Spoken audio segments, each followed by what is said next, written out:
It feels so good to finally talk about something new. It feels like we've been waiting for 20 years for something to talk about with regards to Halo. The toy leaks, the rumors, finally, the day has come where we truly have something that we can go over and discuss. For this particular video, we're going to take the time to simply break down the extended gameplay demo and talk about all the finer details of the game. Prepare to drop.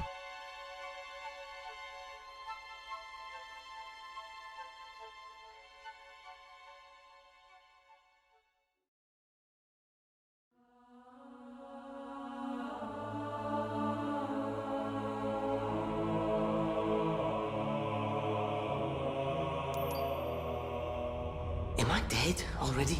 I must be. I mean, this is a punishment, right? As we're greeted by the pilot's voice of panic, we're shortly met with his panicked expression as he attempts to steer the Pelican as it's being fired upon. I'll go ahead and state out the gate that I'm concerned about the washed out lighting on the pilot's model, as well as the lower quality aliasing on his beard. It does appear to be a step down from what we'd initially seen. However, I've heard unsubstantiated reports that this demo had some sort of issue with anti-aliasing malfunctioning, so I'm hoping that explains a bit of where all the details have gone. Chief, of course, looks incredible, but it's easier to make a suit of armor look real than soft, fleshy skin tone. I know I'm only stopping a split second later, but I have a lot of details I'd like to point out. The rendering of these rocks is night and day different to the problems of the pilot. This looks so damn good. I don't actually think I've ever seen rocks looking that good before. As the cannon fires at the Pelican, I believe we're actually seeing the first playable area yet. The area around the cannon has tons of little objects littered around it that make clear that this is a traversable area.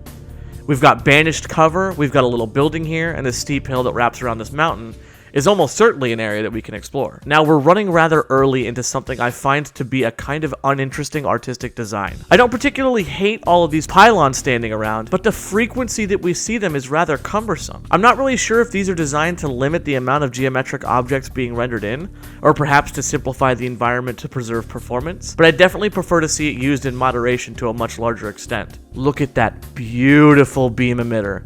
That looks freaking brilliant, and I can't wait to bonk some grunts over there. This is a problematic shot again for me. There was so little detail displayed in the environment in this particular shot that it legitimately concerns me. I'm not sure if they're dialing back on the draw distance for this shot, but even the grass on the left side here that is within draw distance doesn't really mesh with the environment that we're looking at. Perhaps we're looking at the Series X's take on a load screen with their low-res models and textures being loaded a little more front and center, as opposed to being hidden just to maintain a seamless feeling within the world. The little interaction between the Chief and the pilot here was a little bit misplaced, but I'm not here to talk about that too much. I love this interaction between the two of them, so long as it's given proper context within the game. I'll make a note to say we've been made aware that this section of the game that we're seeing on display here is actually about 4 hours into the game's story. Something particularly interesting about this section here is that the pilot's model once again looks really solid. A lot of the odd flat hair texture is much better disguised here, so I'm wondering if there's some sort of issue with the baked lighting solution that this demo is using, and we're potentially going to see it improved upon. In the background here, we can actually see these little groundhogs or whatever critter they may be wandering around. I think this could be evidence that we're getting some Halo 2 to 3 style, the world exists within the cutscene type of dynamic with the environment still running in the background despite what's going on between characters. The snap to first person is just sexy. There's no two ways about it. As we're greeted with our first in-game vista of Halo Infinite ever, I want to sideline and mention there hasn't been any real cut so far. We'd heard rumors that Halo Infinite would kind of continue the trend that God of War started with being one continuous shot, and I think it looks like it is looking to follow that really interesting trend. I don't mind it, but it needs to be done right and not at the cost of a compelling narrative. What's really interesting about this panning of the perspective is that we see not one, not two, but 3 different life forms in this one little segment.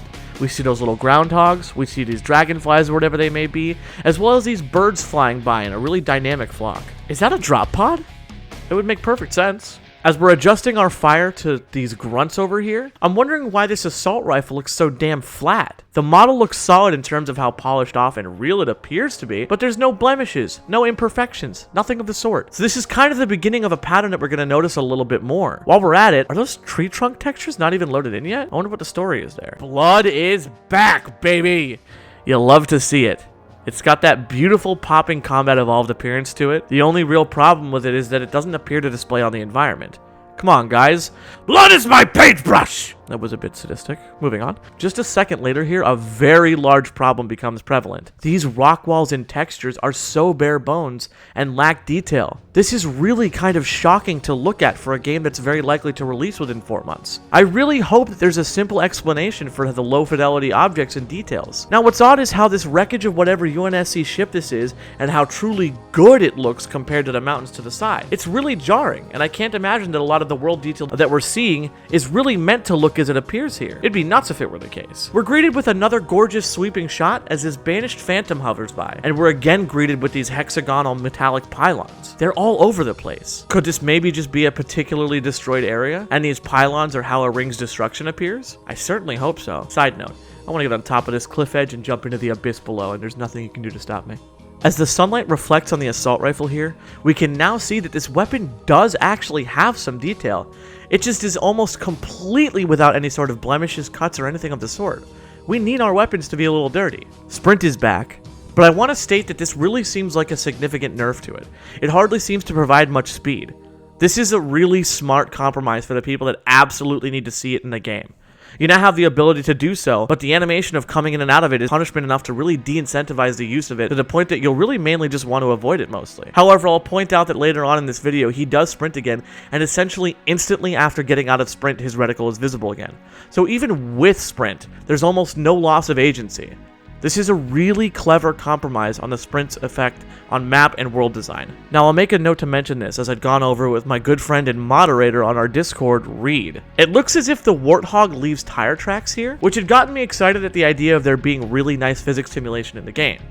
But unfortunately, as he'd noticed, it appears that the tracks are actually already there ahead of the Warthog, so who knows. But it certainly didn't create any tracks in this section. While I was watching the Warthog pull up to this hill, this was the moment that I declared on stream that the game was open world. The clues were certainly already there earlier in the footage, but I wasn't as eagle-eyed as I've been since. Naturally, once Chief opened up the world map, it was pretty damn clear what we were getting. Look at all of these points of interest. We've got all of these red points, which almost certainly indicate enemy strongholds, but I'm going to take this one step further and say that the fact that there are blue and red points of interest, I think this actually points to there being even more colors of points of interest. That's it, guys. Flood confirmed. We did it. We can go home now. In all seriousness, that's kind of baseless, but I think you can pretty easily make that kind of connection. Not necessarily to the flood, but maybe to like the created or whatever these harbingers are. This map, as it appears, is clearly not even close to the entirety of what we're going to see either. While we're looking through, what the hell is Acro Vagadoon? So that's pretty saying Healy, no? We also have an upgrades tab here, indicating that we'll get at the very least some RPG light elements within the game. We've also got Marine Rescue K here,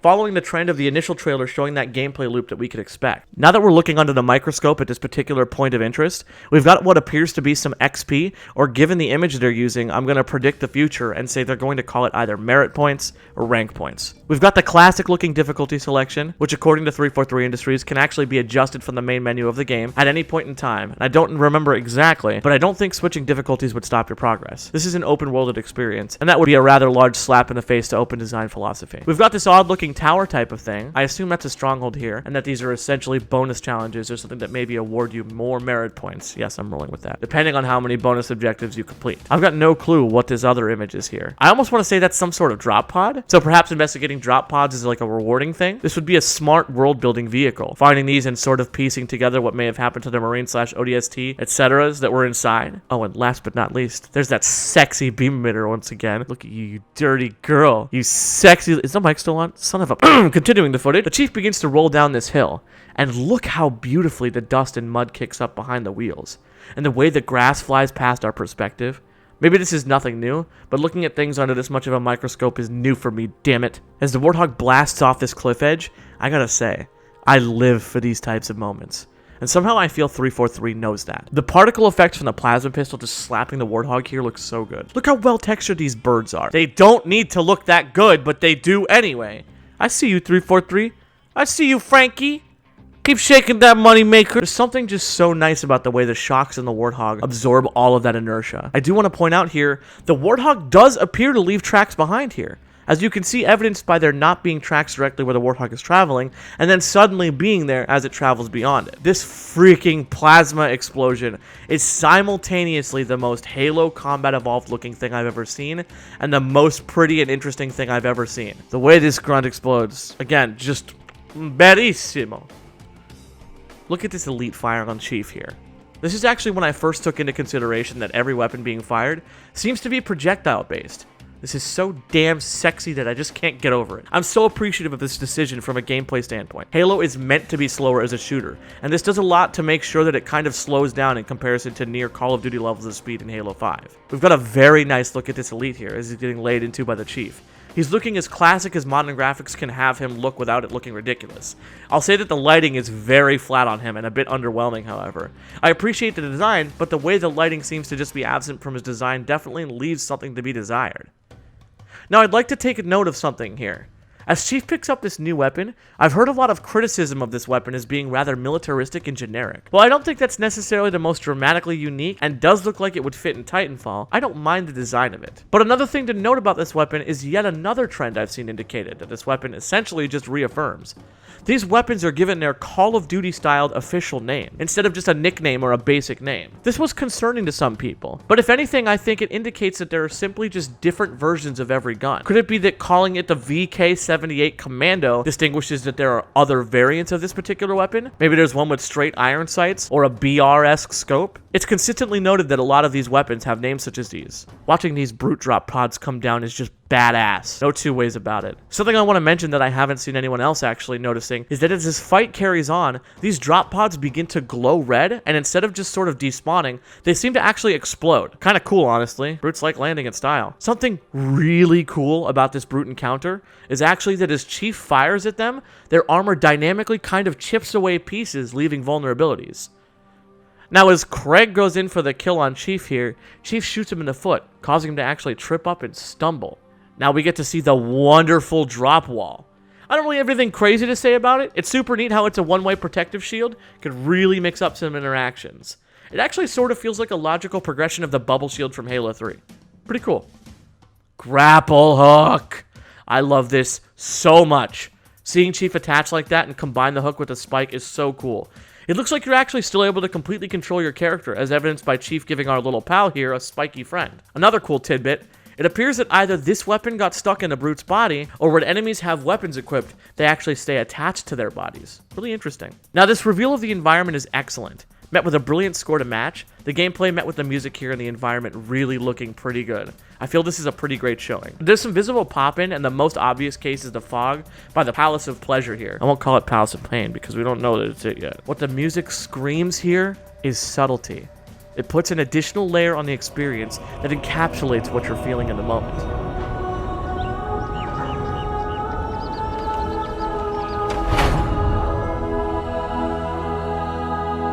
It adds to the experience.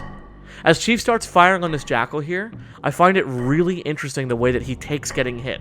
He almost seems to get annoyed at the shots being fired and angrily slams his shield open in frustration. Maybe I'm reading into things here, but that would be a really cool detail. Brutes throwing grunts. That's all I need to say. Just brutes throwing grunts, dude. I'm a little bit disappointed to see Clamber showing up here, but it doesn't seem to disrupt the gunplay too much, so I can internalize that. We've also got Chief giving us a cheeky slide here. Again, I don't particularly mind it. If we've got sprint, you might as well throw it in. It ain't hurting nobody. I'd like to really commend the diversity in weapon offerings we're seeing here. It looks like the Banished actually have a direct answer to the battle rifle. I noticed that Chief scans the environment here more or less in the vein of Halo 3 ODST, kind of similar to how the map was depicted. It's cool to see elements of lesser known titles being given their time in the sun. I actually want to go ahead and give a shout out to my buddy and moderator on our Discord, Dusty Bars, for going ahead and spotting that. The grapple hook will never get old. Oh, and throwing fusion coils! Excuse me? I saw some extreme concern about this shotgun being used, and I'm trying to remember who made a statement about this, but they claimed that the shotgun is replacing the previous models. I think it might have been IGN. I really have a hard time believing that it's replacing any sort of shotgun, mainly because of the nature of how they've showcased all these different weapons. It really seems like we're going to be getting a ton of types of each weapon, so I have a hard time believing this would just outright replace the classic shotgun, especially after how much flack 343 got from just redesigning classic weapons and getting rid of the old designs. There's something extremely satisfying about watching brutes and elites fight together for the first time in gameplay ever. Really cool. This last little environment we see here is pretty nice looking as well, but there's definitely a deficit of detail that I'm concerned about. I'd really like to hear something from 343 on this front, just to reaffirm that there's a good reason as to why it's like that. Now I'm just going to go ahead and talk over this edgelord here. This part's pretty cool. I like his character model, and considering it isn't a human model, his facial animations are pretty damn good. His lips are a little bit odd, but he definitely feels like a real smug brute talking absolute smack. This is all just so much to process, and there's really a lot of unique moving parts on display here. What a trailer.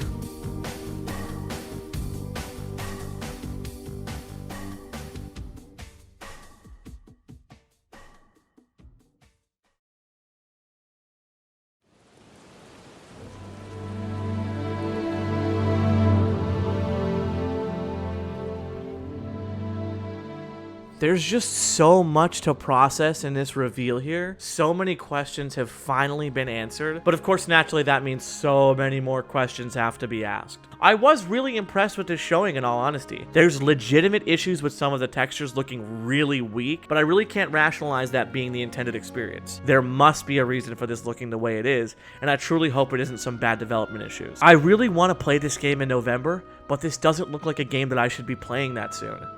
There's talks that this is a significantly earlier build, but I've just generally heard vague allusions to it simply being an earlier build without an actual timeline for when it was done. If we got clarification that this was on an older build that they had to work with because the more recent iterations were looking so much better, I'd be much less concerned. I will note, however, that the campaign trailer that was released, which by the way, showcases the freaking classic BR and the energy sword being used during a grapple, looks significantly better than what we've seen in this gameplay demo. 343 has also consistently had this problem where they seem to avoid bump mapping like the plague. I'm such a fan of the attention to detail in the original trilogy of games, so it's disappointing to see that they've never really gone for that. Infinite isn't exactly an exception in that regard, and I think it's one of the main reasons we're hearing a lot of disappointment being expressed at the visuals of the game. Here's hoping my skepticism is unfounded and we're all about to be proven wrong. I'm willing to play the game in its current state, but it will dampen the experience. I don't want that. Whew, boy, this was a freaking long one, man. I just want to make sure that I go ahead and thank everyone for watching and for participating in this community. Getting to be a part of this as it all unfolds is honestly just so fun. Hey, join the Discord, guys. The community is so big. We have nearly 700 people in there hungry for Halo. If you want to talk about Halo Infinite, we've got a place for you. If you want to play MCC custom games, we've got a place for you. If you want to earn a virtual currency and blow it all in our virtual casino, we got a place for you. We are literally creating memes on the spot over there and just always having a blast. I really hope you guys join us because it's just such a fun place. It's time for the Patreon shoutout. So first and foremost, with our Patreon supporters, we have got The Tease, who is now actually a moderator of our Discord, at the $10 tier. We've got Ryan McCann at the $10 tier. Thank you so much, Ryan. Ghost Warrior 448 with the $5 tier. Thank you so much, Ghost Warrior. Screamy with the $10 tier. Thank you so much, Screamy. Fractal with the $5 tier. Thank you so much, Fractal. Reclaimer with $5. Thank you so much, Reclaimer. Rye actually upgraded from $10 to $12, the absolute mad lad. Thank you, Rye. Starside with the $5 tier. Thank you, Starside. Anthony Berry with the $5 tier. Thank you so much, Anthony Berry. Colton Pack, the classic boy, the first Patreon subscriber with the $5 tier. Okay, I'm never going to do that again. I love you all. I really do appreciate you guys for donating to my Patreon. Thank you so much, sincerely. Thanks so much. And by the way, next week's video is going to blow your minds. I've got something huge planned. Stay tuned.